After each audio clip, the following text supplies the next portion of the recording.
Bienvenidos a través de la Biblia con Les Felden, un recorrido de 30 minutos por las Escrituras, enseñando verdades bíblicas profundas que cambian la vida de las personas.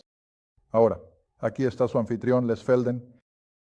Está bien, me alegra verlos a todos de vuelta. Y este será nuestro cuarto programa, supongo, esta tarde, así que pronto estaremos fuera de aquí y rumbo a casa. Está bien, para todos ustedes que se están uniendo a nosotros por televisión, somos solo un estudio bíblico informal y no adherirse a cualquier denominación en particular. Simplemente queremos abrir las Escrituras y enseñar a quien sea, dónde sea, cómo estudiar la palabra y cómo comprenderla. Supongo que lo único que hemos podido hacer más que nada es separar a Israel de la iglesia. Y creo que cuando haces eso, la Biblia se vuelve mucho más fácil de entender. Y por supuesto, cuando separas a Israel de la iglesia, separas a Pedro de Pablo. Ahora, ambos sirvieron al mismo Cristo, por supuesto, pero siempre recuerda eso. Pedro se manifestó antes de la cruz y por supuesto poco después en el primer libro de los Hechos, pero todavía se basaba en gran medida en su Evangelio del Reino. Pero todo lo que Pablo escribe se refiere al Señor resucitado y ascendido. Y desde ese lugar, ascendido en gloria, Cristo reveló todas estas cosas al apóstol de los gentiles, y así en consecuencia esto es lo que tratamos de estar recordando a la gente, que el apostolado de Pablo es estrictamente para los gentiles y especialmente para los creyentes gentiles.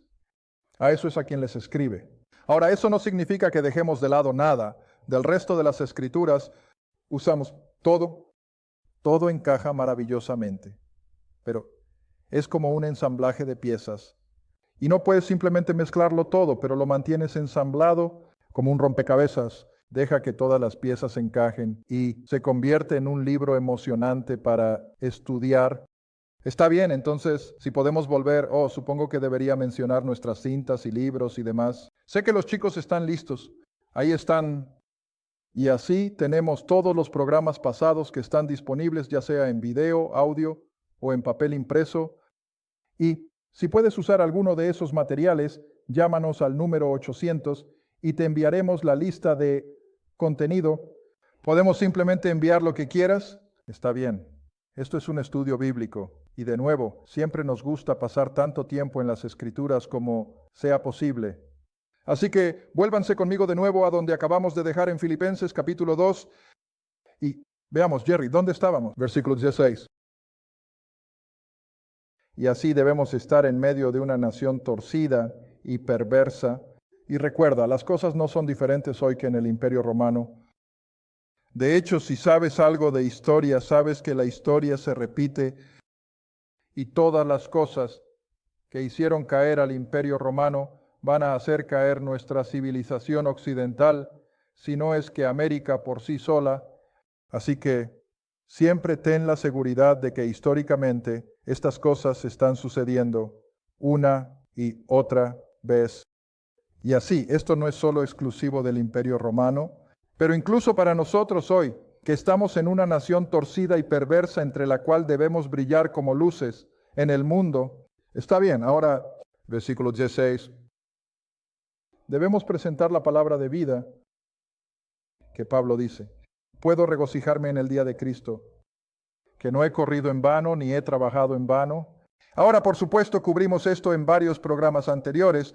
El día de Cristo es el final de la era de la iglesia, cuando Cristo vendrá al aire y llamará a la iglesia, el cuerpo de Cristo, hacia sí mismo, y luego aparecerá el anticristo y se desarrollarán los 7 años de tribulación, y Dios terminará de hacer lo que ha sido programado para la nación de Israel. Ahora, sé, y lo he dicho antes en el programa, que cada vez hay más oposición a un rapto pretribulación. Cada vez más personas enseñan que la iglesia entrará en ello o pasará por ello, pero siempre recuerda, nuestro mejor argumento es que no puedes mezclar la ley y la gracia y la ley. Y así, estamos en la era de la gracia y la iglesia no encajaba en el Antiguo Testamento. Economía. No encajará en la economía de la tribulación porque ambos finales eran Israel, bajo la ley, y no tenemos parte ni porción en eso. Y así, siempre recuerda que antes de que Dios pueda recoger y terminar sus últimos 7 años, de la nación de Israel, la iglesia gentil, el cuerpo de Cristo, tiene que ser removido, y en consecuencia eso es lo que llamamos el día de Cristo, cuando Cristo regrese a la atmósfera y llame a la iglesia hacia sí mismo, y luego volvamos a la gloria.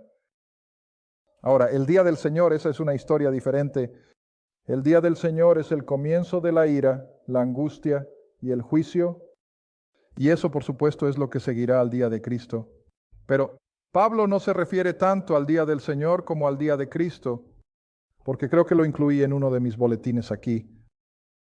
La primavera pasada o cuando sea, simplemente tiene sentido común, que si todas las orígenes relacionados con el cuerpo de Cristo, la terminología, la doctrina, la organización, en otras palabras, el término de pastores, obispos y diáconos, todo proviene de Pablo, de ningún otro lugar, y el Espíritu Santo que habita en nosotros, que es el anticipo en un creyente, solo en Pablo, y sigue.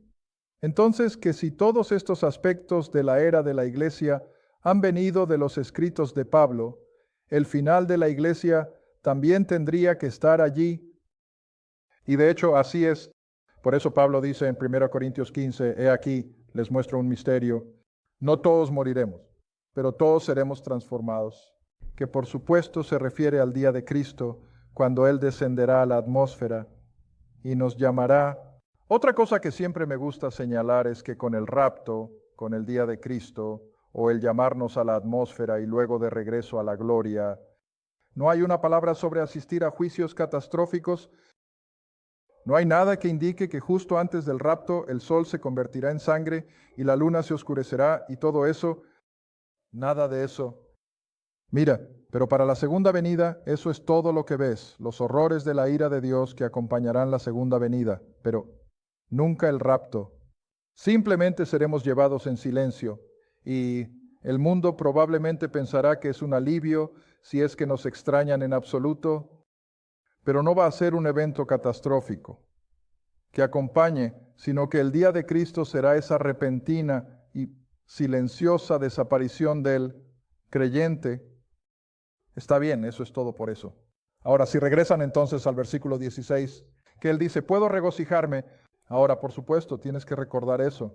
Pablo realmente pensaba que viviría para ver el día en que Cristo regresaría y llevaría a la iglesia, y por eso dice que podría regocijarse en el día de Cristo. Luego continúa en el versículo 16, que no he corrido en vano ni he trabajado en vano. Bueno, ahora eso es obvio, ¿no? Aquí había sufrido toda la privación de azotes, golpizas, naufragios y encarcelamientos. Y él los enumera todos allí en 2 Corintios capítulo 11, cómo sufrió por el bien del Evangelio. Bueno, ¿cómo se habría sentido el hombre si después de todo ese sacrificio en la era humana, luego ve todo desaparecer y desmoronarse? Habría sido desgarrador, ¿no? Pero mira, esto es lo que está diciendo. Estos filipenses no lo estaban decepcionando. Y él podía ver fácilmente que no había corrido en vano, no había trabajado en vano, sino que, de hecho, todo estaba dando sus frutos. Está bien, ahora entonces el versículo 17. Sí, él dijo, y si soy ofrecido como sacrificio y servicio de vuestra fe, me alegro y me regocijo con todos ustedes por todo lo que Dios había hecho a lo largo del Imperio Romano. Pero como dije aquí hace algunos programas, especialmente cuando veía a los guardias romanos, cuando veía a la gente en el palacio llegando a conocer su evangelio y a su Cristo. Versículo 18, por la misma causa, también se alegran y se regocijan conmigo. Ahora, ¿es una calle de doble sentido? Ahora, sé que la mayoría de ustedes no tienen tantas oportunidades como Iris y yo, pero casi todos los días, ¿sabes? Recibimos una carta donde alguien ha llegado a conocer al Señor o han guiado a alguien hacia el Señor. Tuvimos a una señora hace algún tiempo. Ella había escrito, dijo, oh, desearía poder tener la alegría de guiar a alguien hacia un conocimiento salvador. Bueno, no pasaron un par de meses y aquí llega esta emocionante carta. Quiero decir, casi puedes decirlo solo por su palabra de apertura, que había podido ganar a un compañero de trabajo para el Señor, y de eso se trata todo, ¿ves? Y así es una experiencia emocionante. Y así tenemos esta oportunidad de que cuando la gente comparte su alegría nos emociona. Incluso al compartir nuestras alegrías y nuestras victorias, sabemos que eso les causa regocijo. Y así es de lo que Pablo está hablando, que estaban manteniendo su fe, estaban viendo cómo el Evangelio se estaba difundiendo, y a pesar de que estaba confinado en una prisión romana, la noticia le llegaba y eso lo emocionaba.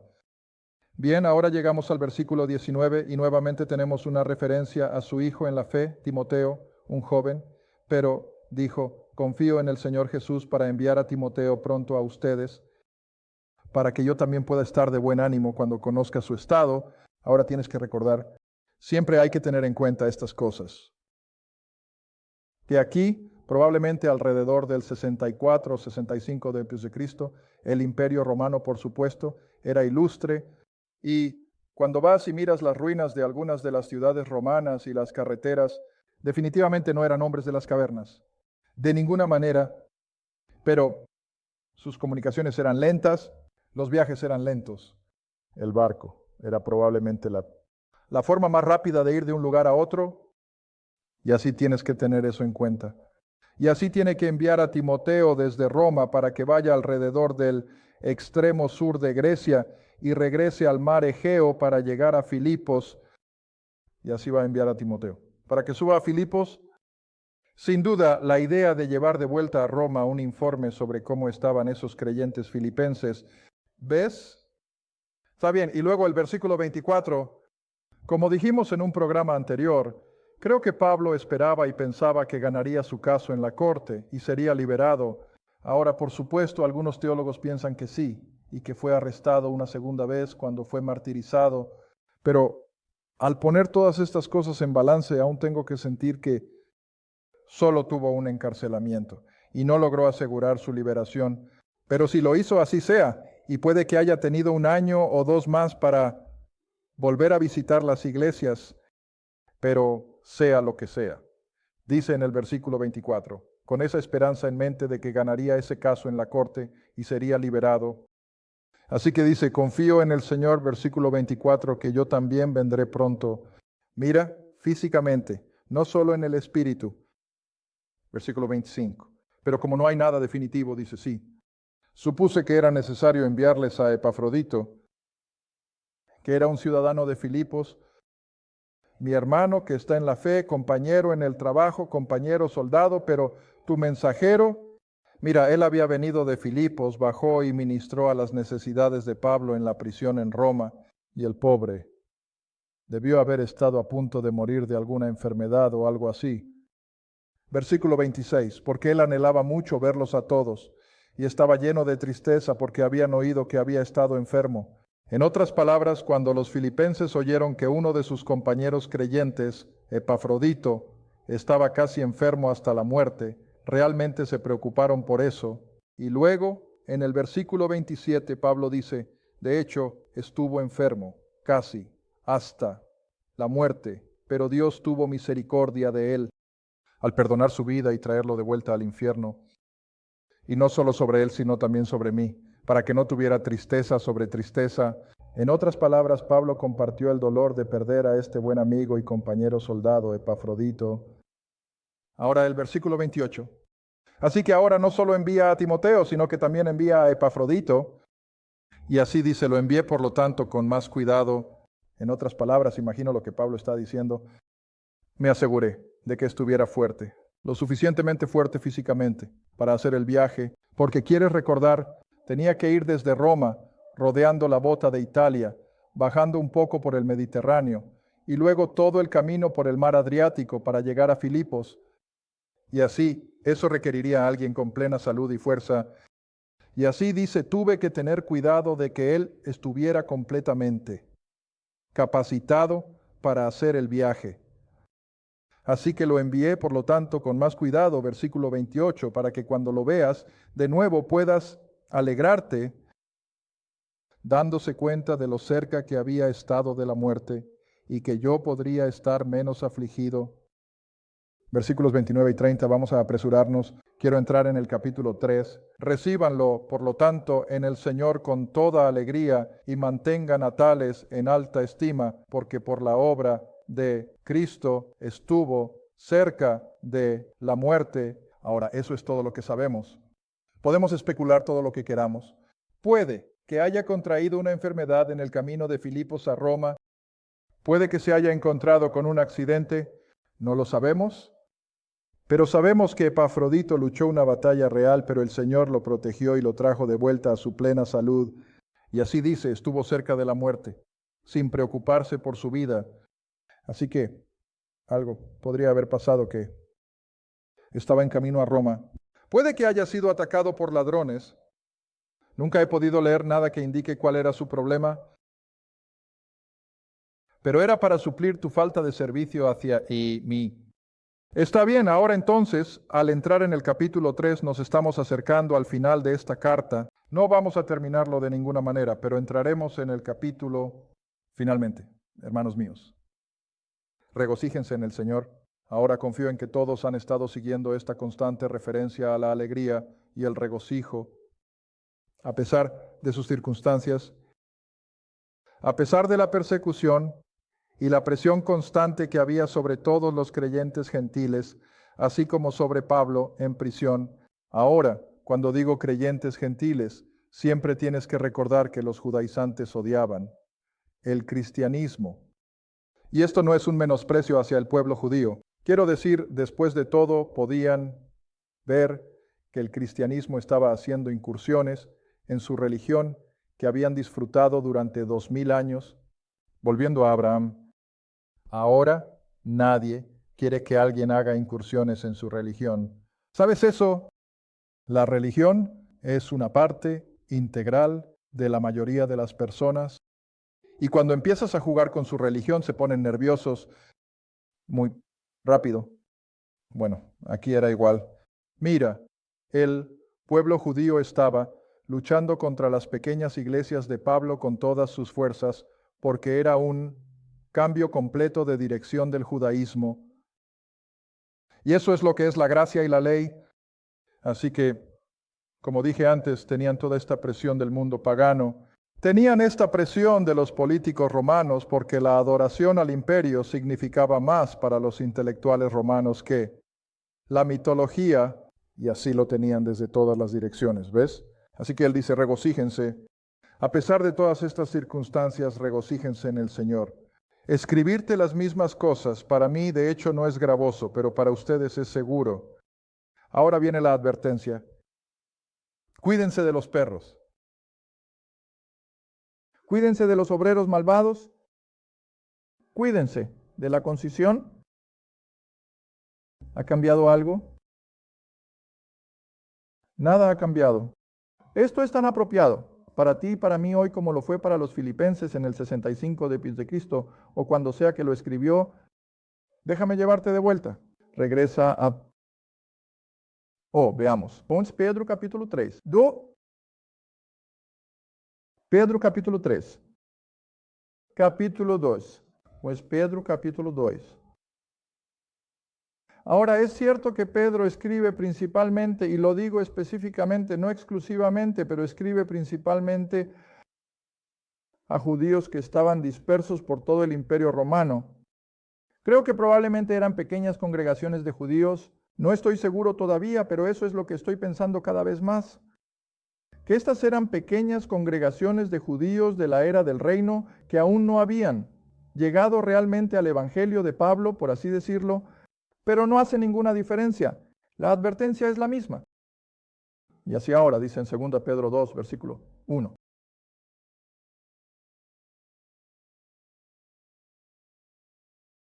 Pero hubo falsos profetas en pasado. ¿De qué está hablando el Antiguo Testamento? De vuelta en los años antes de que comenzara incluso el Nuevo Testamento, él dijo que había falsos profetas entre el pueblo. Así como habrá falsos maestros entre ustedes. ¿Ves? Así que no es nada nuevo. El diablo ha utilizado todos los recursos para confundir el tema desde tiempos lejanos en el pasado de Israel y hasta el futuro de Israel. Así que él dijo, habrá falsos maestros entre ustedes que de manera encubierta o secreta introducirán herejías dañinas o horribles, incluso negando al Señor que los compró y atrayendo sobre sí mismos una rápida destrucción. Y muchos seguirán de los falsos maestros, muchos seguirán sus caminos perniciosos. Ahora, no sé cuántos de ustedes están familiarizados con el término médico. ¿Qué significa la palabra pernicioso? Cuando la asocias especialmente con anemia perniciosa, ¿qué hace la palabra pernicioso? ¿Alguien puede decirme, bueno, pernicioso? La anemia simplemente consume los glóbulos rojos, los destruye, literalmente destruye los glóbulos rojos. Así que una persona simplemente se volverá anémica y blanca como la nieve, porque esta enfermedad está consumiendo los glóbulos rojos. Está bien, la palabra pernicioso es apropiada aquí, porque eso es exactamente lo que los falsos maestros van a hacer con las enseñanzas en las que estos creyentes están apoyándose. Simplemente van a seguir devorándolos, devorándolos hasta que finalmente no quede vida espiritual en ello. ¿Ves? ¿Está bien? Y sus caminos perniciosos, versículo 2, por causa de los cuales el camino de la verdad será mal hablado. Oh, ¿eso te suena familiar? Por supuesto que sí. La verdad no se habla bien hoy en día. La gente no quiere la verdad. Quieren algo que les haga cosquillas en los oídos, ¿ves? Pero el camino de la verdad será mal hablado. Verso 3, a través de la codicia. Ahora, todos saben lo que es la codicia. Quieren cualquier cosa que puedan agarrar. Y así a través de la codicia, con palabras fingidas. Oh, suena bien en la superficie. Con palabras fingidas hacen mercancía. De ustedes, en otras palabras, ya sabes cuál sería un buen nombre para ellos. Son estafadores. Son estafadores. Esta mañana, antes de salir, leí en el Oklahoman que un grupo de delincuentes estafó a una pobre anciana y usó el bug del ID2K como parte de su fraude, haciéndola pensar que era algún tipo de enfermedad y que la protegerían de eso por tantos miles de dólares. Y ella pagó. Quiero decir, estafadores, y movemos la cabeza. ¿Cómo pueden las personas sucumbir a algo así? Pero lo hacen, y es lo mismo con las cosas espirituales.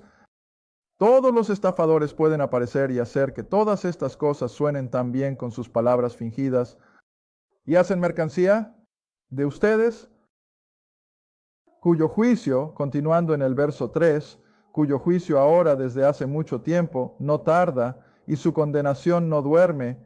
Dios sabe lo que están haciendo, y como vimos en un programa anterior, van a presentarse ante Él en el gran trono blanco, y entonces se arrodillarán y reconocerán quién es Él realmente.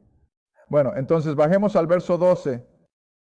Esta es una de mis descripciones escriturales favoritas de los falsos maestros. Estas personas que están estafando a las masas. Verso 12, estos falsos maestros como naturales. En otras palabras, no tienen vida espiritual, sino que son naturales, bestias brutas hechas para ser atrapadas y destruidas, hablan mal de las cosas que no entienden. ¿De qué está hablando? Estos falsos maestros en su mayoría odian el mensaje de la gracia, lo odian, y así hablarán mal de ello, ¿ves? Y así hablan mal de las cosas que no entienden y perecerán por completo en su propia corrupción y recibirán la recompensa de la injusticia. Como esos, en otras palabras, serán tan culpables como aquellos que ni siquiera esperan a que anochezca para comenzar su vida desenfrenada. Pueden hacerlo durante el día En otras palabras, eso los coloca en una categoría por sí mismos. Está bien, de vuelta a Filipenses. Nuestro tiempo casi se ha acabado. De vuelta a Filipenses capítulo 2. Cuídense de los perros. Cuídense de los obreros malvados, falsos maestros. Cuídense de la circuncisión. Y estoy seguro de que esa es una palabra que hace referencia a los judaizantes que querían poner a las personas, especialmente a los gentiles, de vuelta en... Voy a tener que llevarte de vuelta a los hechos. Hablamos a una clase de escuela dominical hace varias semanas y usé estos versículos. Y te sorprendería cuántas de esas personas se acercaron después de la clase y dijeron que nunca supieron. Esto estaba en su Biblia. Y estoy seguro de que no están solos. Hay multitudes que no saben que muchas de estas cosas están en nuestra Biblia, pero aquí en Hechos capítulo 15, y solo miraremos el versículo 1, pero tenemos que hacer esto rápido. Y recuerda cuál fue la advertencia de Pablo: cuídate de los de la concisión. Y aquí está, Hechos 15, versículo 1. Y por supuesto esto se refiere a la congregación gentil en Antioquía. Ciertos hombres bajaron de Judea, es decir, de la asamblea de Jerusalén, y enseñaron a los hermanos, a estos creyentes gentiles, enseñaron a los hermanos y decían: a menos que sean circuncidados según la costumbre de Moisés, no pueden ser salvos. Tu Biblia lo dice. Y simplemente los dejó en shock. No sabían que esto estaba en su Biblia. Bueno, no están solos. Y luego llegas al versículo 5, y ellos incluso añadieron más que solo la circuncisión. En el versículo 5 había ciertos miembros de la secta de los fariseos que creían, así que eran miembros de la iglesia de Jerusalén. Estos fariseos creyentes dijeron que era necesario circuncidarlos, es decir, a los conversos gentiles de Pablo en Antioquía, que era necesario circuncidarlos y ordenarles que guardaran la ley de Moisés. Eso es lo que dice tu Biblia. Ahora, ¿qué nos dice eso? Esto es lo que las primeras iglesias gentiles estaban enfrentando, y tan pronto como Pablo y Bernabé, o Pablo y Silas, o quien sea que haya sido su ayuda, tan pronto como dejaron la ciudad y dejaron a esta pequeña congregación a su suerte, vendrían este tipo de personas y dirían: bueno, ahora espera un momento, no puedes basarte solo en lo que dice Pablo, tienes que ser circuncidado, tienes que guardar la ley. Bueno, ¿qué estaban tratando de hacer realmente? Hacer prosélitos de ellos, ¿ves? Eso es lo que estaban tratando de hacer. Y así Pablo dice que no se ha detenido cuando escribió a los filipenses. Sigue siendo una amenaza constante. Bueno, ahora para ti y para mí hoy no tenemos que lidiar con la circuncisión, lo sabemos. Pero todas las otras cosas que tienen que ver con el legalismo siguen bombardeando al creyente de la era de la gracia del Nuevo Testamento todos los días. Gracias por ver A Través de la Biblia con Les Feldick. A Través de la Biblia es un ministerio apoyado por socios. Si este programa ha sido de ayuda para tu estudio de las Escrituras y te gustaría que otros disfrutaran de la enseñanza, tu apoyo sería muy apreciado.